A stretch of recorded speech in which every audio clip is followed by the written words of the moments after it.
Karena waktu terbatas, kita ringkas beberapa darinya saja karena terlalu banyak keyakinan dan akidah mereka. Yaitu yang kelima terkait mut'ah, kawin mut'ah, nikah atau kawin dengan waktu terbatas yang disepakati, dengan mahar yang diberikan disepakati oleh keduanya. Maka habis masa kawin mut'ah itu dengan habisnya waktu yang telah tersebutkan. Ya, tergantung kesepakatannya. Bisa itu 1 hari, bisa setengah hari, bisa 1 jam, tergantung.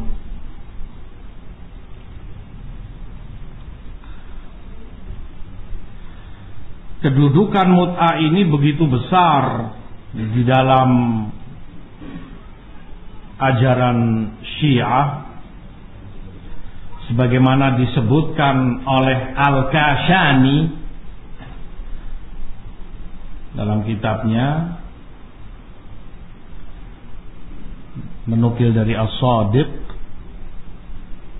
al-mut'ah min dini wa dini abai. Mut'ah itu agamaku dan agama leluhurku, bapak-bapaknya. Falladhi ya'malu biha ya'malu bidinina. Maka yang mau mengamalkan mut'ah berarti dia telah mengamalkan agama kami. Walladhi yungkiruha yungkiru dinina. Dan yang mengingkari mut'ah berarti dia telah mengingkari ajaran agama kami. Bal innahu yadin bi ghairi dinina. Bahkan berarti dia beragama lain sudah, bukan agama kami, kalau dia mengingkari mut'ah. Wa waladul mut'ah afdal min waladiz zaujatid daimah. Anak lahir dari mut'ah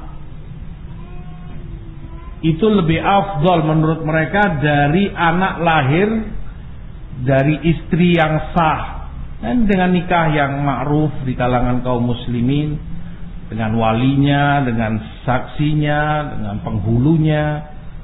Saya terima nikahnya fulan, nikah syar'i. Ini punya anak, ini punya anak, karena hubungan layaknya suami istri tentunya. Dinukilkan oleh Kashani, anak lahir dari mut'ah itu lebih afdal, lebih mulia, lebih utama dari anak yang lahir dari hubungan sah suami istri. Lebih afdal anak yang lahir dari mut'ah ini kedudukannya.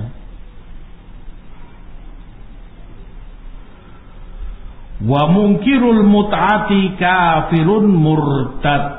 Dan yang mengingkari mut'ah kafir murtad, dikafirkan oleh mereka, dimurtadkan kalau orang mengingkari mut'ah. Demikian Kashani sebutkan dalam Minhajul Qasidin, kitab mereka. Kafir orang yang tidak atau menolak atau mengingkari mut'ah. Seperti mereka sebutkan, dengan batas tertentu, waktu dan mahar tertentu. Selesai sudah. Layaknya rental mobil. Iya. Kamu ngerental mobil, pinjam ke perusahaan apa namanya, rentar. Saya mau pinjam. Oh, sehari 500.000. Ya, Fer. 500. 24 jam. Berarti besok jam 7 harus dikembalikan. Selesai. Kamu bayar uang, mobil kamu kembalikan. Begitulah mut'ah. Kalau disepakati misalnya sehari atau setengah hari, Udah dibawa entah kemana, selesai dikembalikan ke keluarganya. Alas. Selesai nikahnya.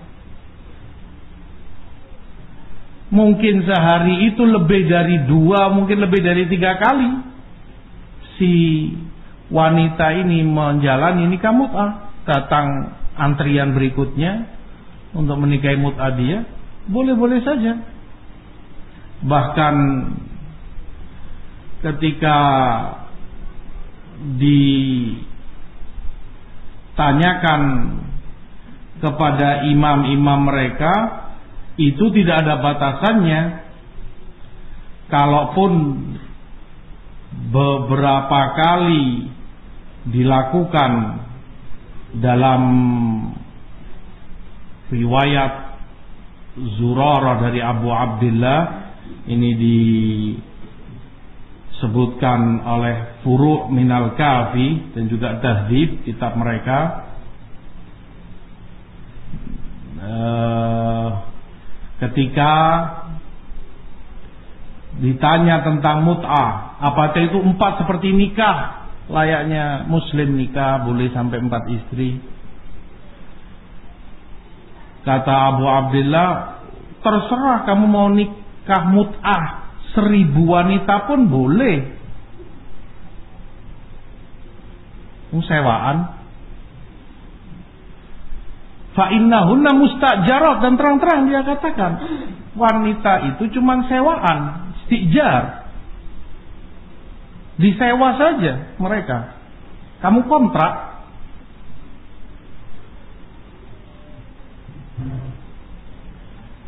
Disebutkan pula oleh Abu Ja'far, la tutallaq wa la tarif, innama hiya mustajarah. Maka dalam mut'ah tidak ada namanya tolak, tidak ada cerai, dan tidak ada pula warisan. Kalau seandainya mati suaminya, mati ini, nggak ada hukum waris di antara keduanya, karena itu sekedar sewaan. Boleh iyadzubillah. Seperti yang dinukilkan, disebutkan tadi oleh Al-Kashani, ini agamaku, agama leluhurku. Yang mengamalkannya berarti mengamalkan agama kami, mengingkarinya berarti mengingkari agama kami. Seperti ini agama? Begini ini agama? Agama mengajarkan seperti ini? Kalau kita muslim, walhamdulillah dengan hidayah Allah, membaca Quran, ya, yang kita dapati Masya Allah, dijaga dan dihormati wanita. Diperintah untuk berjilbab, menutup auratnya, diperintah untuk menundukkan pandangannya agar terjaga dari fitnah, menjaga kehormatannya, diperintah untuk tidak merekayasa suaranya, dilembek-lembekkan sehingga akan menggoda kaum lelaki, dilarang memakai perhiasan di kakinya kemudian ditampakkan itu di depan lelaki lain. Rasulullah larang wanita pakai wewangian dan yang lain-lainnya banyak sekali untuk menjaga kehormatan dia. Dihormati wanita, bahkan keras Rasulullah SAW mengecam yang nikah tanpa wali dari wanita ini, karena itu kehormatan baginya. Walinya yang tahu, walinya tentu tidak ingin kalau itu bapaknya, putrinya jatuh di tangan orang yang tidak bertanggung jawab. Ditanya dulu, siapa kamu, dari mana, apa pekerjaanmu, dan seterusnya. Makanya Rasulullah katakan sallallahu alaihi wasallam, ayyumma imra'atin nakahat bighairi idni waliha fanikahuha batil. Wanita manapun yang nikah tanpa seizin walinya, maka nikahnya batil. Dalam riwayat lain, fahiya zaniyah, maka dia penzina. Nikah tanpa walinya. Semua ini demi menjaga kehormatan dia sebagai wanita miskinah. Wanita itu makhluk lemah, nggak bisa mengurusi dirinya sendiri, harus ditopang, diatur oleh walinya, bapaknya, kakaknya, pamannya, terjaga. Begitu agama yang suci, syariat yang mulia. Nah, seperti ini agama, apapun, 1000 pun silahkan, tidak ada batas. Lalu siapa yang ridho? Pertanyaannya, untuk ini dilakukan pada keluarganya.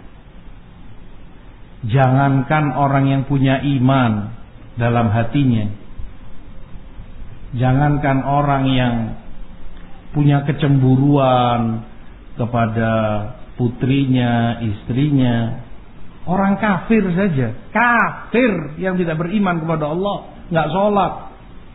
Coba, ada yang ridho kira-kira? Kalau kemudian orang datang ke rumahnya, ya Allah ketok pintu, kemudian saya sewa ini putrimu 3 jam, 5 jam, ini kesepakatannya 5 juta, 10 juta, berangkat ke hotel, selesai dikembalikan, ini putrimu, terima kasih. Rela dia? Orang kafir ini, nggak ngerti iman, nggak ngerti Islam, kira-kira mau terima? Putrinya diperlakukan demikian? Padahal dia orang kafir, akan marah besar. Mungkin dibunuh pelakunya oleh si bapak. Ini agama, ini berdasarkan mengatasnamakan agama melakukan semua ini. Maaf, PSK saja, ya, kalau digerebek sama pemerintah, sama polisi, malu dia. Kamu lihat, sering mereka kalau ditangkap ditutupi wajahnya, malu dilihat orang, karena pekerjaan dia yang hina-dina. Dia sadar, dia tahu, cuman kebanyakan mereka mungkin karena himpitan ekonomi, karena ini, karena itu, syahwat, syaitan. Tapi dia malu karena tahu ini nggak baik. Nggak ada yang kemudian dengan bangganya menampakkan wajahnya, nggak ada. Malu, pasti ditutupi wajahnya begini sambil digiring ke mobil Satpol PP atau apa. Malu dia. Fitrahnya aib pada kehormatannya. Ini atas nama agama. Agamaku, agama leluhurku. Yang mengamalkan berarti mengamalkan agama kami. Lebih dari itu yang mengingkarinya dihukumi kafir dan murtad. Seperti ini agama. Allah ajarkan seperti ini. Rabbul Alamin, yang maha suci, yang maha mulia, yang maha agung, yang sangat menjaga kehormatan seorang muslimah, menjunjung tinggi, dijaga kehormatan wanita. Seperti ini datang dari Allah. Beginikah Rasulullah ajarkan kepada umatnya? Kalau putrimu diperlakukan demikian, kira-kira apa yang kamu lakukan? Putrimu sendiri, dari lahir kamu besarkan, kamu didik, kamu ini, kamu biayai sampai dia gadis perawan. Disewa mereka, naudzubillah, entah berapa jam dikembalikan, mungkin beberapa kali diambil orang demikian.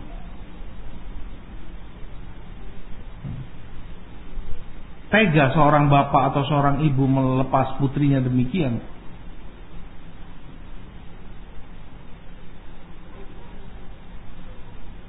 Lebih dari itu, orang yang melakukannya kamu harus anggap, dan ini putrimu seandainya korbannya, kamu harus anggap itu saudaramu. Kamu harus hormati. Kamu harus memuliakan dia. Toleransi dong. Hargai perbedaan. Setelah putrimu entah segelnya kemana sudah. Nah, kamu dipaksa untuk menerima, bukan hanya menerima mereka, menghargai, memuliakan. Nah, tidak boleh menyatakan mereka itu salah, jelek, sesat. Tak boleh. Itu madhab dalam Islam, harus dihargai, dihormati. Nah, kalau putrimu jadi korban dan ancaman itu kepada siapapun, wal'iyadzubillah, namanya syubhat, namanya fitnah, mengancam siapapun. Keluarganya terancam, putrinya terancam, dirinya terancam, masyarakat kita terancam.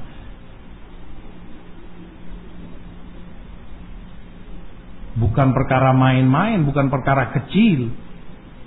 Urusan akhirat, urusan surga neraka, urusan kehormatan,